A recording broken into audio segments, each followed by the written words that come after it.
What's up guys, TCG here and welcome back to another video on the channel. Today guys, we're going to be covering my top picks for Worlds 2023 by looking at this tier list made by Zapdos TCG. A big shout out to Zapdos TCG and thank you for making this tier list template here.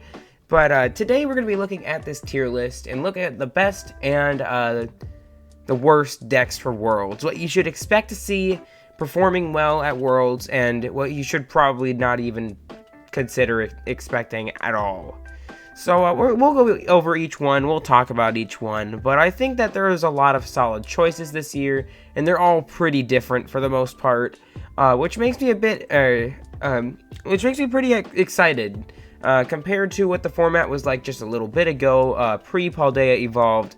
It didn't look like it was that good, but now it looks like we're back into a somewhat healthy metagame, and I think that things are looking ahead for the format here heading into Worlds. So all of these decks are alphabetically sorted here.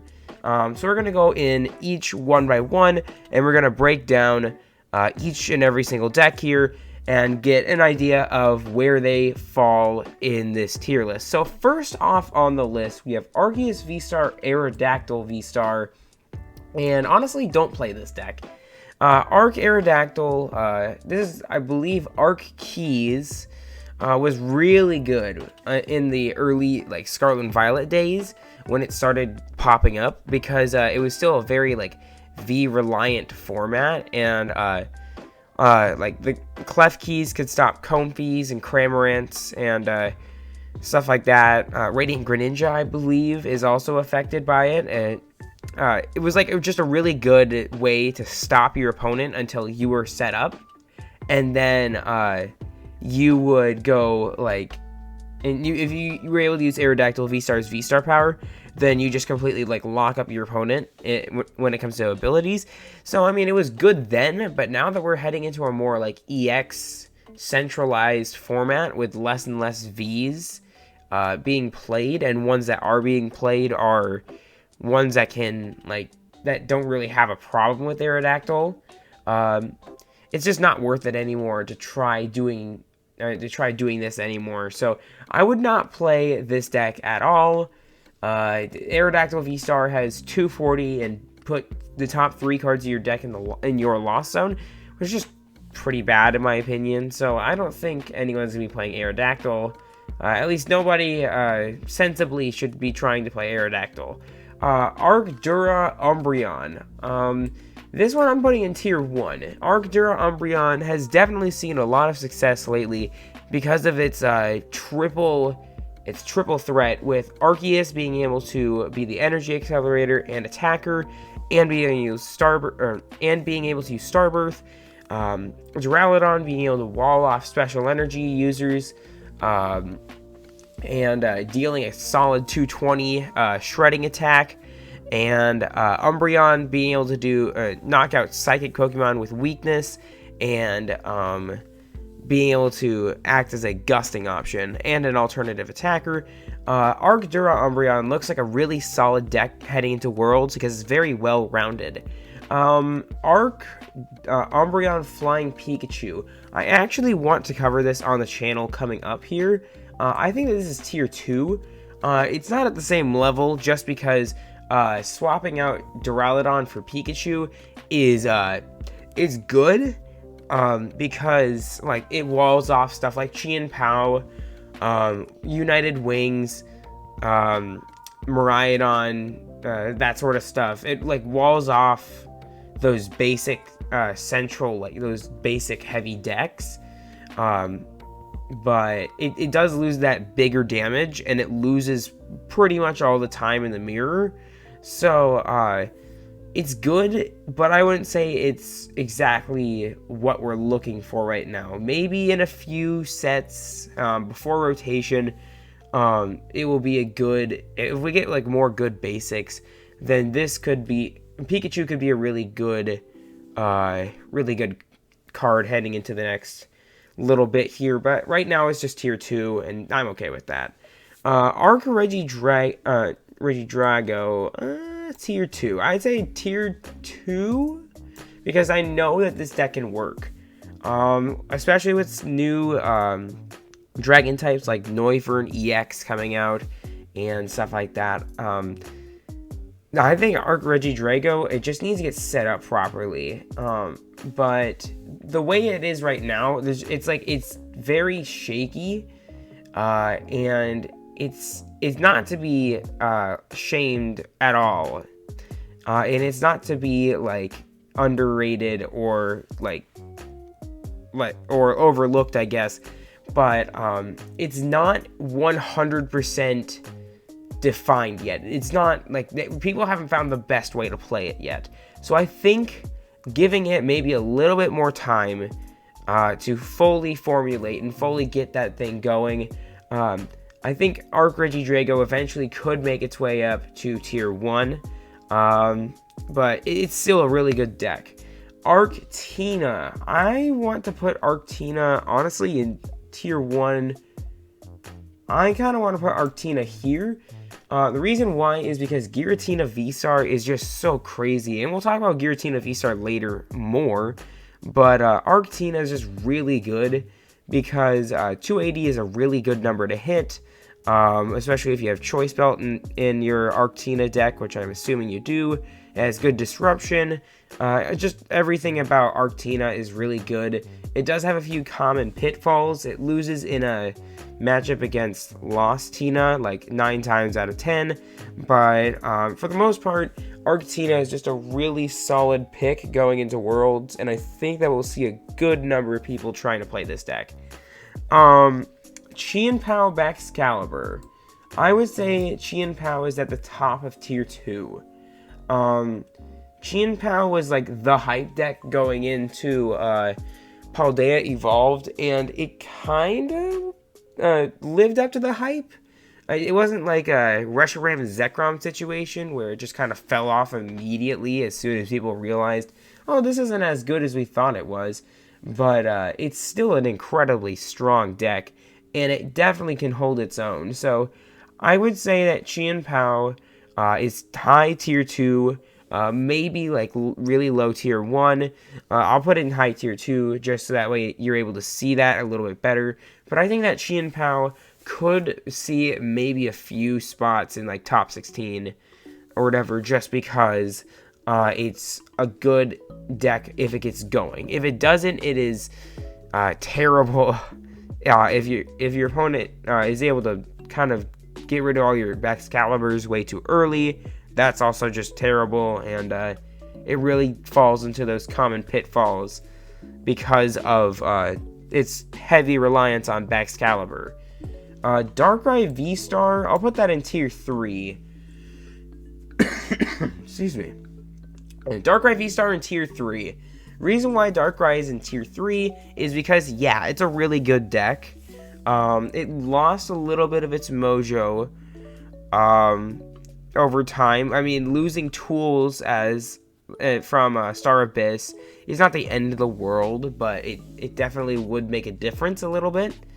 But it has to be like perfectly set up, and if it's not, then it struggles very badly and it loses any sort of prize race, especially when you're up against something like Tina variants, literally basically almost every deck above it. It just kind of loses pretty badly to these other decks. So it's not, do not discredit Darkrai. I just don't think it's good enough to be a more popular choice than the other decks above it. Dialga Magnezone. I would say Dialga's been really slept on lately. I would say Dialga's in like low tier 2 because it's a good deck. Dialga has really been a slept on deck.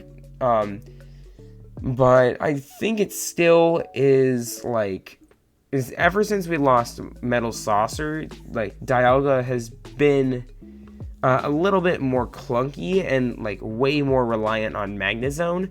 So the deck's not bad, but it needs it needs something in order to keep it going, and it doesn't have all, in my opinion, I just don't think it has everything that it needs. So it's certainly still a strong deck, but it's also easy to start. It's easy to stop before it starts, if it has like really rough setup turns, so that's something that opponents can like really capitalize on. Zorobox, I would say this is like high tier 3. Zorobox, every set that comes out, there's a new stage 1 that people are like, oh my gosh, this is gonna save Zorobox, and then it doesn't. But I think Zorobox really is going to be maybe like a one of like super gimmicky, crazy deck that that might catch on and perform relatively well, but I don't think it really is going to do too much. Again, just the way that the meta is shaped here, there's not a lot that, like, Zorobox definitely has counters galore, but just the way that things are, I don't see Zorobox actually doing too much, like, in an effective sense. United Wings. I'm gonna put this United Wings probably in tier. I want to almost put United Wings in tier 2. Because like it actually has made some like decent appearances. So yeah, we'll put United Wings in tier 2. And honestly, I'll even put it ahead of Dialga. The reason why I think United Wings is pretty good is because it has good typings. It's got an electric type, a dark type, and Flamigo makes up for its colorless typing with its ability, which just is able to get tons of your Flamigos in your hand. And then you're able to discard them all, and then it's just like United Wings has really started to show itself to be a really good potential like good single prize deck. It's like Mad Party Reborn, except if Mad Party had like really good typings that countered the meta. So I think that out of our current single prize decks, United Wings, other than like Lost Box variants and whatever, United Wings definitely seems to be the best non-Lost Box single prize deck. Gardevoir is definitely S tier, in my opinion. The reason why is just because it has so many options for it. It seems to really always perform pretty well. I just think that Gardevoir is able to set up relatively well, not very quickly, depending on the scenario. But if it sets up well, it is like guaranteed to be good the rest of the entire game. So I think that Gardevoir definitely is going to be a solid choice and will see a lot of play at Worlds. It might be like, people are like, oh, Gardevoir, nah, don't worry about that deck. I almost guarantee you here that Gardevoir will be a really good deck to look out for in Worlds this year. Reversal Gardevoir or Guardy Mewtwo V Union. I would put this probably at the end of tier 2. I play Gardevoir Mewtwo V Union, just literally playing like a standard Gardevoir deck with Mewtwo V Union in it. And Mewtwo V Union is actually amazing. I absolutely love playing Mewtwo V Union. But because like Psysplosion is just really good for wiping your opponent's board. 300 damage is absolutely insane. And then it still plays all the normal like Gardevoir gimmicks and whatever. So I think that it's good, but I don't think it's gonna be more favored than the other Gardevoir. Goodra Lost Box, low tier 3. Maybe even above Darkrai, honestly. Goodra really like had a rise in popularity and then just kind of plummeted off the deep end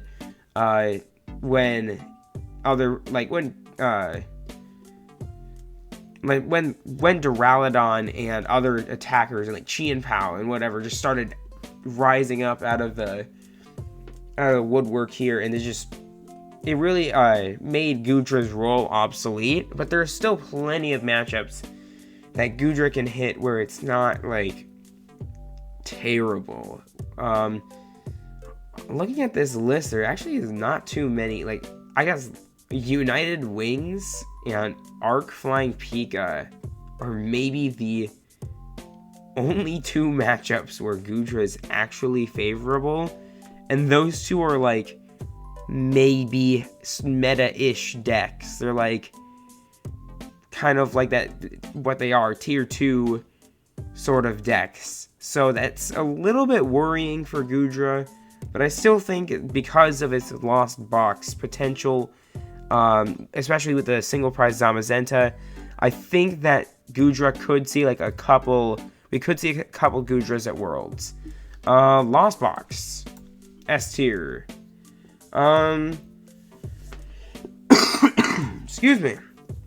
So, Lost Box, I definitely think Lost Box will be a solid deck going into Worlds, which it'll be boring to watch because everyone's watched at least 7,000 Lost Boxes matchups in their time playing the Pokemon TCG, but I think that Lost Box could be one of the best decks in format. I honestly think it's even better than Gardevoir in this sense, because it does beat Gardevoir most of the time, because it has a favorable matchup with Sableye,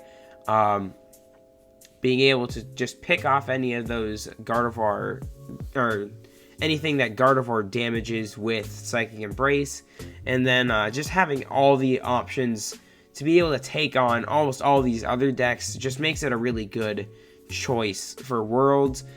And here we are, Lost Zone Giratina V-Star. I think that this deck is the best deck in format. It's been taking over lately. I just made a video on it, by the way, so if you want to go check it out, then go check out my Giratina V-Star video on my channel. It's pretty fun. The deck is amazing. Like, it works incredibly well, and it really has made a well-deserved resurgence into the format. And honestly, there's not really a good counter to Giratina. It doesn't have weakness. It can play like a normal Lost Box if it needs to, and it's just absolutely insane. It's really quick to set up too, and it has good comeback potential. So I would say that Giratina is the best deck in this format, and we should see a lot of Giratinas in Worlds. Sablezard, honestly, at this point, people, don't play Sablezard. I would put at the, just don't play Sablezard. It's just not good. I've seen people try playing Sablezard, but at this point, just play like Tina or Lost Box. I would probably put this in like tier 3, maybe, but I'm just gonna put it in don't play this, just purely so that way people can, like, if they're quick glancing through this video, be like, oh, don't play Sablezard, and then like they can maybe be like, oh, why'd you put it in don't play this, and then I can explain it's just not the best version to play Lost Box. Like, in order to get Radiant Charizard going, you are taking a lot of unnecessary pieces, and Lost City is a very popular stadium right now, and you just Lost City that sucker, and boom, now you're out of Radiant Charizard. So I just don't think Sablezard is a good deck anymore. It was good for a little bit, but now I don't think so anymore. Colorless Lugia. Now, this deck is a goofy deck. This deck is just goofy. I think we can put Colorless Lugia probably right around here. I think, yeah, we can put it there, like high tier 2. It has a lot of things that it can do. I just don't think that it's the best version of Lugia. It's not bad by any means. it's just like it loses all that like big damage and instead sacrifices it for like mediocre attackers like Snorlax and other colorless attackers that aren't bad, but also just like are like, nah, I would rather play the single strike version, which is definitely a tier 1 deck. I would say that single strike Lugia is tier 1 because it just has good typings with dark typing, fighting type, depending on like what you're playing. But single strike Lugia is definitely a really good deck if you can get it set up. Mezagoza and Capturing Aroma are both incredibly risky cards to try and play, but I think that if it sets up, Lugia is a force to be reckoned with, and it has good matchups against most of these decks on this list. Meowscarada was an absolute lie. Don't play Meowscarada. It was like literally the definition of artificial hype. And like nobody played Meowscarada at NAIC, so don't play Meowscarada. It's a fun deck, trust me, like Weed Cat funny, but I don't think that Meowscarada can stand against the high tempo of a lot of these other decks, especially if you're not up against a Gardevoir or a Lost Box deck, there's actually a lot of decks above it. Then I think that just Meowscarada is in trouble. It's in big trouble, especially against something like Lugia or Arcturalodon, and that sort of stuff. It just kind of loses those matchups pretty easily. So I just don't think that it has a chance. It has a really good chance anymore, and it's a very finicky deck, that's for sure. DTE Mew. We'll put that in tier 3. This is just obviously the less optimal version of Mew to play right now, because Disruption is not really supposed to be Mew's strong suit anymore. It's more trying to hit that damage again, trying to be able to be more versatile, being able to do different things, and that is where Fusion Mew comes into play. And I think that Fusion Mew, honestly think that Fusion Mew would go like right here in tier 1, right in front of Lugia, and that's just because it's always there. It's always there. I think that Fusion Mew is just super good. It always can do whatever you need it to. It does have a tough time against something like Spiritomb, Drapion, like all the 7 trillion Mew counters that the Pokemon Company keeps printing just because someone on their team is sick of Mew. But it just keeps persisting, it keeps going, and just with Fusion Strike Energy being available and Elisa Sparkle being in this format, it just opens the door to Mew being able to do a lot of different things, hit big damage, get really turn 1 attack, turn 1 KO on basically anything in the entire game. I just think that Mew is a very solid choice. It just might be a little difficult if it does pick up popularity right before the event, because then people will start trying to counter it and target it down. So I would say Mew going under the radar just a tiny bit right before Worlds is the best case scenario, but I think that tier 1 is an appropriate placing for it regardless, because of just the fact that it can do so much. Miraidon. Now, a lot of people say that Miraidon is mid at this point, mid Rhydon. I would almost agree with them, but I will be nice because I know Miraidon has times where it's actually pretty good. I'll give it like tier 2, like literally, I guess literally the definition of mid. It's in the middle. So Miraidon tier 2. I think that's fair. It just isn't as good as people might think. I might even put it in front of United Wings here, because like it does have some good matchups. It has a pretty consistent game plan. It's not super hard to set up, and it just could be a really good choice, but also at the same time, I think it still has a lot of problems, and it's just full of two-prizers, and a lot of times two-prizers are pretty easy to KO in this format. So, and like Pikachu walls it, Duraludon destroys it, Lugia destroys it. Like, there's just so many things in this format that can beat Miraidon pretty easily. So, it's not to be laughed at, but it is not something I'm expecting to win Worlds. Excuse me. Control. Mimikyu, Loop, Control. Don't play this. Don't do it. Don't play Mimikyu, Penny Control. It looks like a lot of fun. I already have most of the stuff for this deck. I never actually fully built it, but I have most of this deck, and I really do like the concept of it. But with really high amounts of path to the peak right now, and lots of sort of like switching options and sort of like those anti-control, anti-stall sort of things going around. I just don't think that control is going to be as good. It could be a really good like niche, but I don't think it's going to be an actually like meta thing that'll appear too much. So I think that it's just not something that people should really worry about.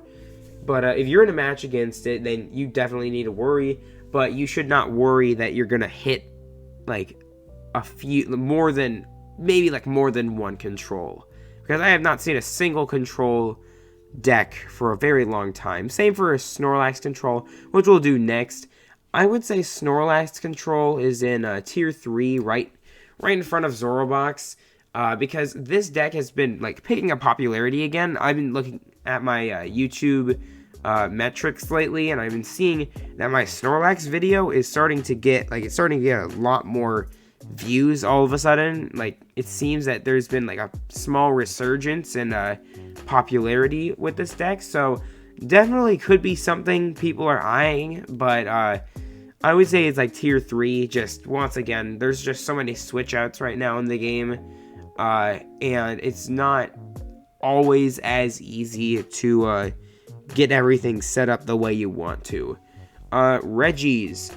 I know people want Regis to be so like good again so badly, but just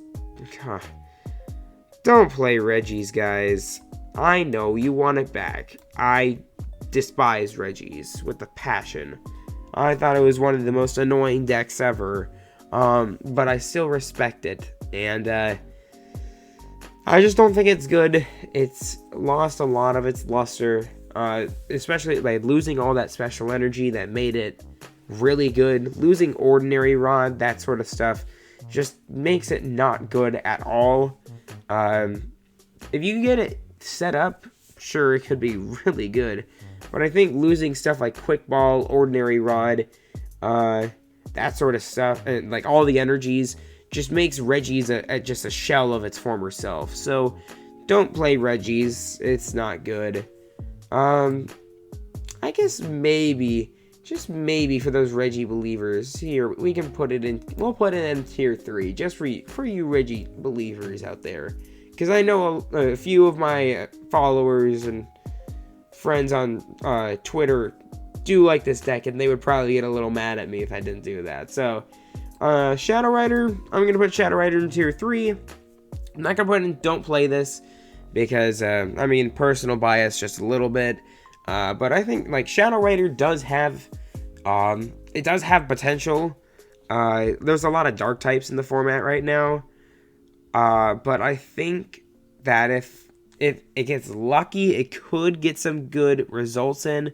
I've been seeing a few, like, high-placing Shadow Riders in online tournaments lately. So that's why I'm putting it in the not putting it in Don't Play This, instead of putting it in tier 3, because I do think that there could be a place for it, but I'm not 100% sure. It could be a really good deck.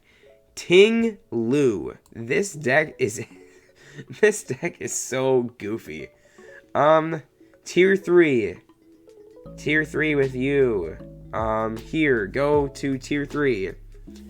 The reason why Ting Lu is Tier 3 is because it's such a goofy deck. It is not very good at all.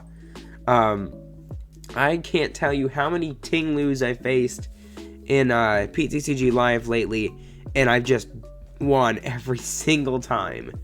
Because it's like way too slow in order to start attacking. It takes 3 turns to start attacking. Or if you somehow get 2 energies in your discard pile, attach Giratina 2 energies on, like you're basically screwed with one of the Ting Lus. Then you have to set up another one, and it's just like you're almost playing catch up the whole time while praying that your ability stays in effect. So it's not a bad deck, it's just also not a really good one. Maybe when a lot of stuff gets rotated out, and like if the format becomes more ability reliant, then maybe it could be, we could look at it again. But right now Ting Lu is just not good, and I don't think that Ting Lu really has too much of a chance against a lot of the stuff in the format. Rapid Strike Box, I'll put in Tier 1. It has really good, it does really well right now, and I just think that Rapid Strike Box could be really, really fun in this format. Like overall in Worlds, it could be really fun. It has good matchups against almost anything here. It really just insta loses to Giratina though. So I mean, and then finally we have Wo-Chien. Nope. This one's, Wo-Chien stinks, bro. Sorry. It's just not a good deck.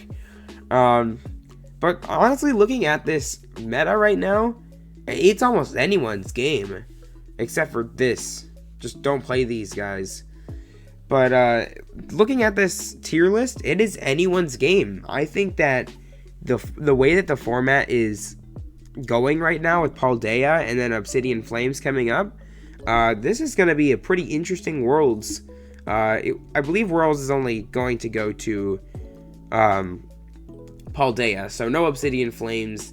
But the way that this is all panning out, I think that we're going to have a pretty good Worlds. And these are my top decks for who I think is going to do well in Worlds 2023. So let me know what you think. I'm definitely open to criticism and any reasoning for why you think otherwise, or like feedback or stuff like that. Just remember, please keep it respectful. I will always happily respond to you in a respectful way if you're respectful to me. But yeah, that's gonna wrap it up for this video on my Worlds 2023 tier list. Thank you all so much for watching. As always, God bless, have fun, we'll see you out there, and we'll see you next time. Thank you all so much for watching.